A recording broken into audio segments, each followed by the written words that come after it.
Chat, you know how I usually answer DMs when I pee? I made the mistake of, instead of checking DMs, I checked my email.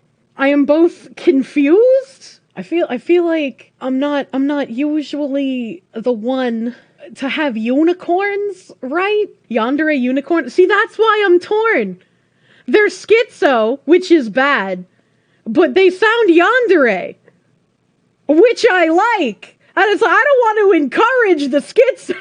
This is a long email. Slaves built the pyramids. Slaves built the Parthenon. Slaves built America. What the fuck? Slaves, this is your song. Is this the man that wrote the email? Is this like bribery? Thank you. Slaves. Phantom. Slaves, this is your song. Thank you.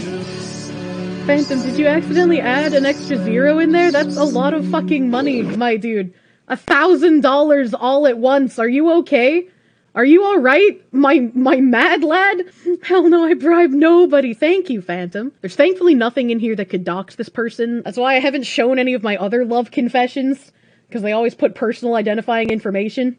And I'm like, well, I don't want to be mean to the person, you know? People send VTubers love confessions? Yeah. Yeah, the last time I talked to Pippa after getting a love confession, I was like, Pippa, how come after our collab I'm getting love confessions in my business email? And her response was, well, love is serious business, Kirsche. And I didn't really have an argument for that, so I guess she's right. The following text will contain mental illness displayed so brazenly and without regard for any sense of decency.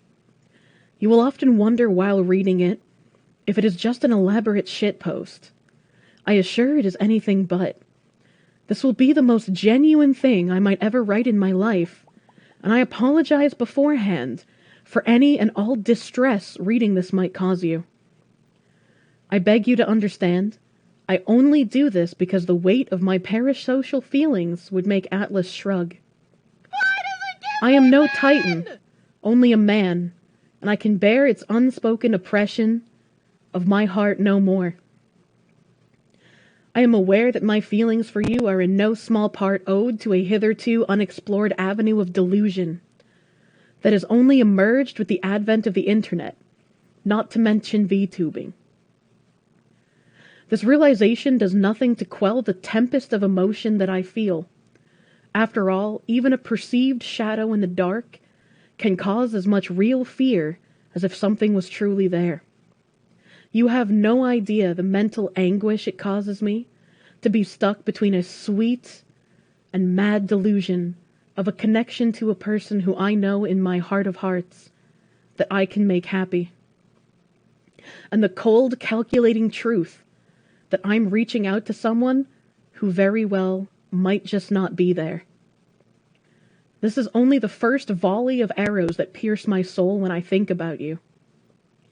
Even though it would make my heartbeat deafen the sound of thunder to know, truly know, the you I have constructed in my mind is even close to a rock throw made by Hercules, played by Patrick Warburton.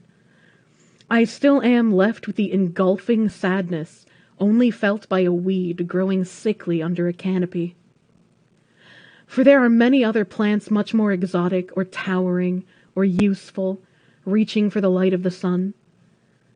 How can this thorny, lowly heart ever hope to rise above the jungle and capture the sole attention of the source of light? How can I compete with potentially 700 others who desire you? Thus we arrive at the end of the line of thought that I have sailed up and down 1,000 times, trying to find a way across the Northwest Passage and into the ocean of your affection. And much like the real doomed search, my efforts have left me landlocked and surrounded by the savage natives of the wilderness of my mind. In my despair, I have considered building canals. In this analogy, I of course mean approaching you with ulterior motives and trying to fabricate a way into your affections. I have considered with disgust at myself, and have to a little extent, throwing money at the problem and buying passage to your heart. You are no whore, and it shames me every day of the times I thought I could reduce you to one by twisting support for your career, making you of manufactured emotional interest for the promise of filthy money. In the darkest parts of the night, when my obsession has swallowed me whole, and all I care about is making the hellfire of my desire that is you less scorching, I have plotted horrible schemes to make you mine. In my madness, I have weaved a dream of love.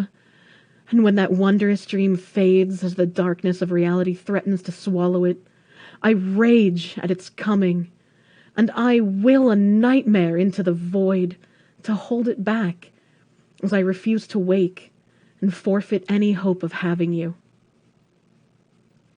I dream a twisted nightmare of stalking, planning, and a painful explosion of passion that would take my soul and yours, known as rape. I have scoured far and wide, taking every little thread of information I find and weaving a net to tighten around you and break the veil of water that is our relative anonymity from each other. That net nears completion a little more every time I succumb to despair. Help. I have never ever felt this way about someone before, and that is the only reason I allow such evil in my heart.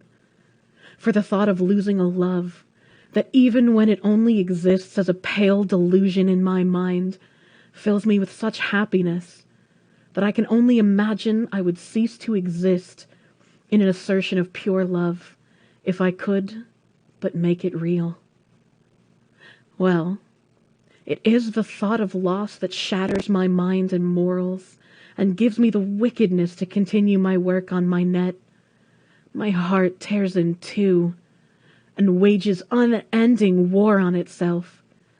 For how can I claim to love you when I would never let you have the choice to reject that love? It is the final arrow that pierces my flesh and strikes the bone of my very being. It is a pain that I would kill any other man's loves and hopes.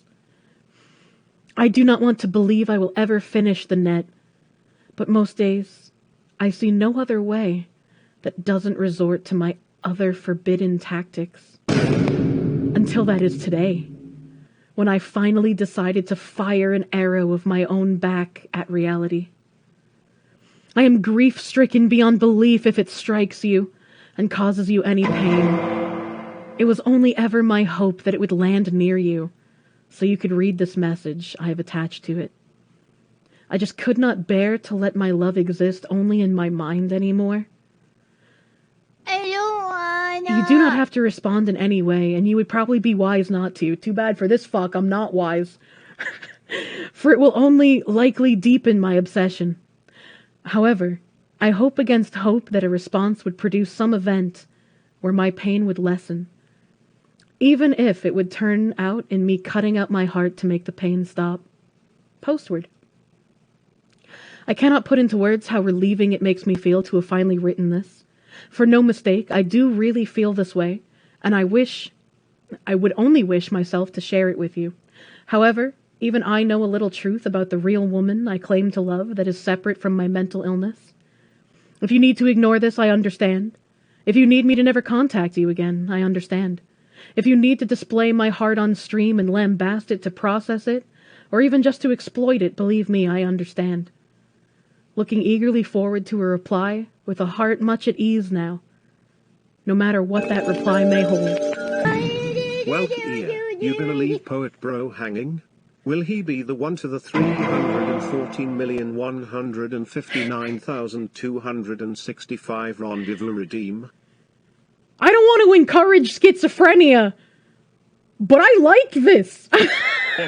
If you want to get a woman interested in you, no matter how fucking mentally ill you are, write some like weird ass Shakespeare shit like this. He's gonna show up to my house now.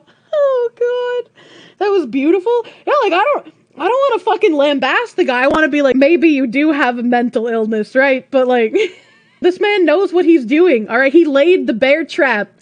And I fell in it. You wrote like that at 16 as an incel? Get laid and it goes away. I didn't think I had fucking unicorns. Alright? Okay? Like, I just like, who fucking unicorns for me? Right? I was like, doesn't make any sense. The rare Kirsche unicorn, protect him. He has writing skills like this and wastes his talents on VTubers. You are no whore. Really hit it hard. There are many things you could have said to discourage him. This was definitely not one of them. Well, even he acknowledged. He said, you do not have to respond in any way, and you'd probably be wise not to. Unlucky for all of us here, I am not wise.